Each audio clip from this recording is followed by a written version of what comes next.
أعوذ بالله من الشيطان الرجيم. بسم الله الرحمن الرحيم.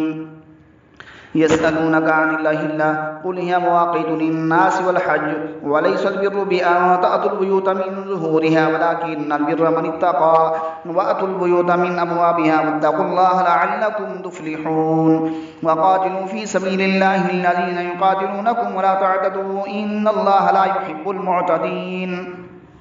وقتلوهم حيث ثقفتموهم وأخرجوهم من حيث أخرجوكم والفتنة أشد من القتل ولا تقاتلوهم عند المسجد الحرام حتى يقاتلوكم فيه فإن قاتلوكم فاقتلوهم كذلك جزاء الكافرين. فإن انتهوا فإن الله غفور رحيم. وقاتلوهم حتى لا تكون فتنة ويكون الدين لله فإن انتهوا فلا عدوان إلا على الظالمين. الشهر الحرام بالشهر الحرام والحرمات قصاص فمن اعتدى عليكم فاعتدوا عليه بمثل ما اعتدى عليكم واتقوا الله واعلموا أن الله مع المتقين. وأنفقوا في سبيل الله ولا تلقوا بأيديكم إلى التهلكة وأحسنوا إن الله يحب المحسنين. وأتموا الحج والعمرة لله فإن أحصرتم فما استيسر من الهدي ولا تحلقوا رؤوسكم حتى يبلغ الهدي مهله فمن كان منكم مريضا أو به أذى من رأسه ففدية من صيام أو صدقة أو نسك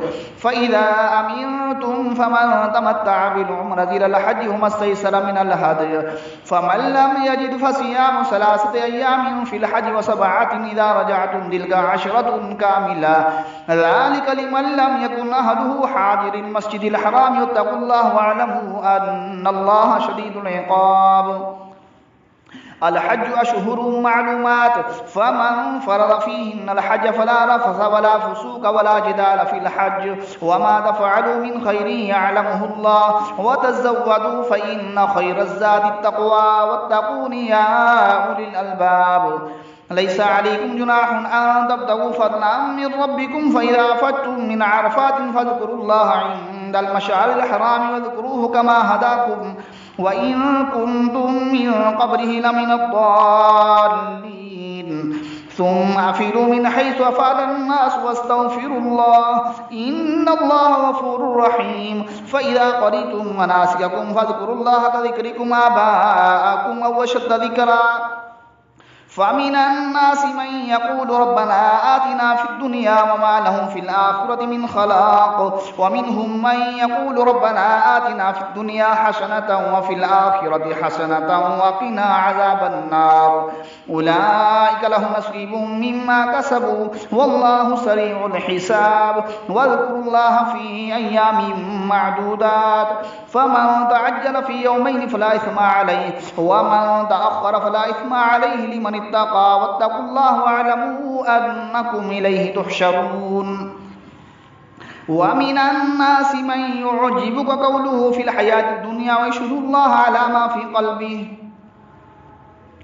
ومن الناس من يعجبك قوله في الحياة الدنيا ويشهد الله على ما في قلبه وهو ألد الخصام وإذا تولى سعى في الأرض ليفسد فيها ويهلك الحرث والنسل والله لا يحب الفساد. وإذا قيل له اتق الله أخذته العزة بالإثم فحسبه جهنم ولبئس المهاد. ومن الناس من يشري نفسه ابتغاء مرضات الله والله رؤوف بالعباد.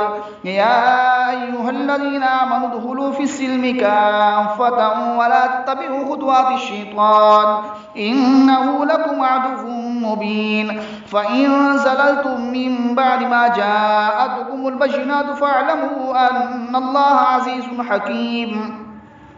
هل ينظرون إلا أن يأتيهم الله في ظلل من الغمام والملائكة وقضي الأمر وإلى الله ترجع الأمور.